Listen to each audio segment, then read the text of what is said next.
அனைவருக்கும் வணக்கம். சக்தியும் நானும் இன்றைக்கி ஒரு ட்ராவல் vlog தான். நாங்கள் இன்றைக்கி சென்னைக்கு போகிறோம். எங்கள் அம்மா வீட்டில் கூழ் ஊற்றுறாங்க, அதனால் அவங்க வீட்டுக்கு போகிறோம். வழியில் அப்படியே நம்ம குலதெய்வமான கன்னியம்மன், மணப்பாக்கம் கன்னியம்மன் கோவிலுக்கும் போயிட்டு வந்துடலான்ட்டு ஒரு பிளானோட போகிறோம். நாங்கள் போகும்போது சரியான மழை ஸ்டார்ட் பண்ணும்போது, ஆனால் சென்னையை நெருங்க அந்த சன் ரைஸ் பாருங்களேன், அழகாக எனக்கு இது வந்து ரொம்ப பிடிச்சிருக்கு. அது எதனாலன்னு தெரியாது. அந்த சூரியனானது வரும் இல்லையா, வானில் வந்து எழுற நேரம், அந்த நேரம் வந்து ரொம்பவே அற்புதமாக இருக்கும். எவ்வளோ அழகாக இருக்குது பாருங்களேன். அது நீங்களும் பார்க்கணுன்றதுக்காக தான் காமிச்சிருக்கேன்.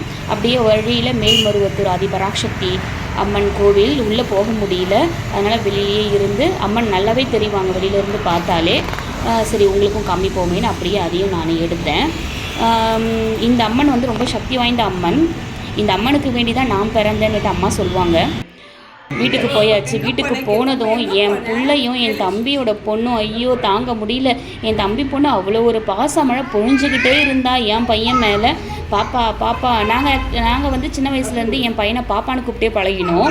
அவளும் அதே மாதிரி பாப்பான்னு அப்படியே கூப்பிட ஆரம்பிச்சிட்டா. இப்போ போனதுலேருந்து பாப்பா எங்கே போனேன் இதையே திரும்ப கேட்டுட்டு இருந்தா. அதுக்கப்புறம் அப்படியே கொஞ்சரா குழந்த மாதிரி செல்லம் என் தங்கம் என் செல்லம் அப்படின்னு என் பையனை வந்து அவ என்னவோ பெரிய மனுஷி மாதிரியும் என் பையன் குழந்த மாதிரியும் வச்சு கொஞ்சிட்டு இருந்தா. அப்புறம் நான் சொன்னேன், என்ன கொஞ்சம் பார்க்கலாம், என்ன செல்லம் சொல்லு தங்கம் சொல்லுன்னுட்டு. அவளுக்கே வெக்கமாயிடுச்சு. அப்புறமா சிரிச்சுக்கிட்டு என்னை எப்பயுமே வந்து முகம் எப்படி இருக்குது அப்படின்னு கேட்டால் ஒரு மாதிரி ஃபேஸை மாற்றி காமிப்பா. அது மாதிரி இப்பயும் அதோ பாருங்க அந்த மாதிரி மாற்றி காமிச்சா. எனக்கு அது ரொம்ப சந்தோஷமாயிடுச்சு. அதுக்கப்புறம் சாமி கும்பிடலாம் அப்படின்னு சொல்லிட்டு எங்கள் அம்மா வீட்டில் என்ன பண்ணுவாங்கன்னா, கூழ் செஞ்சுட்டு வெளியில் வச்சு அங்கேருந்து பூஜை பண்ணி அதுக்கப்புறம் உள்ளே வந்து சாமி கும்பிடுவோம். அதுக்கப்புறம் வீட்டில் இருக்கவங்களும் குடிப்போம். அப்புறம் யாரெல்லாம் வராங்களோ அக்கம் பக்கம்லாம் கூப்பிட்டு கொடுப்போம். யாரெல்லாம் வராங்களோ வரவங்க அவங்களே வந்து நேராக குடிச்சிட்டு போவாங்க. ரொம்ப நல்லாயிருக்கும் அந்த இது. சில பேர்லாம் வந்துட்டு நம்மளுக்கு ஆச்சரியமாக இருக்கும், எப்படிடா இவங்க வந்தாங்க, எப்படி குடிச்சிட்டு நல்லா இருக்கணும்னு வாழ்க்கைட்டுலாம் போவாங்க. முதல்ல நான் தான் குடித்தேன். நான் எப்பயுமே அம்மனுடைய கூழ் இப்படி தாங்க நம்ம மடி ஏந்தி தாங்க குடிக்கணும். அது கிடைக்கிறதுக்கு நம்ம கொடுத்து வச்சுருக்கணும். நான் அதெல்லாம் எதுவுமே இது பண்ண மாட்டேன். நான் எப்பயுமே இப்படி தாங்க குடிப்பேன். அதையும் என் பையன் எடுத்து வச்சுருக்கான்.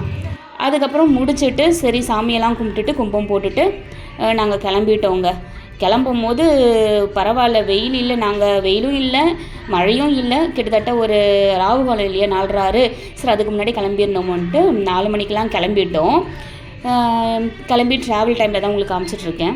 இன்றைக்கி கொஞ்சம் பிஸியாகவே போன மாதிரி இருந்ததுங்க. ஆனால் என்ன ஒரு சந்தோஷம்னா, குலதெய்வம் கோயிலுக்கும் நாங்கள் போயிட்டோம். குலதெய்வம் கோயில் எனக்கு வந்து கஷ்டப்பட்டு பார்த்த மாதிரி இல்லை, சந்தோஷமாக பார்த்த மாதிரி தான் இருந்துச்சு. அங்கே முடிச்சுட்டு அதுக்கப்புறமா கன்னி கோயில் பதிவை நான் கீழே லிங்க்கில் கொடுக்குறேன் பாருங்கள். அதுக்கப்புறம் அம்மா வீட்டுக்கு போயிட்டு பூஜையும் முடிச்சுட்டு வீட்டுக்கு கிளம்பிட்டோம். நன்றி. ஓம் முருகா.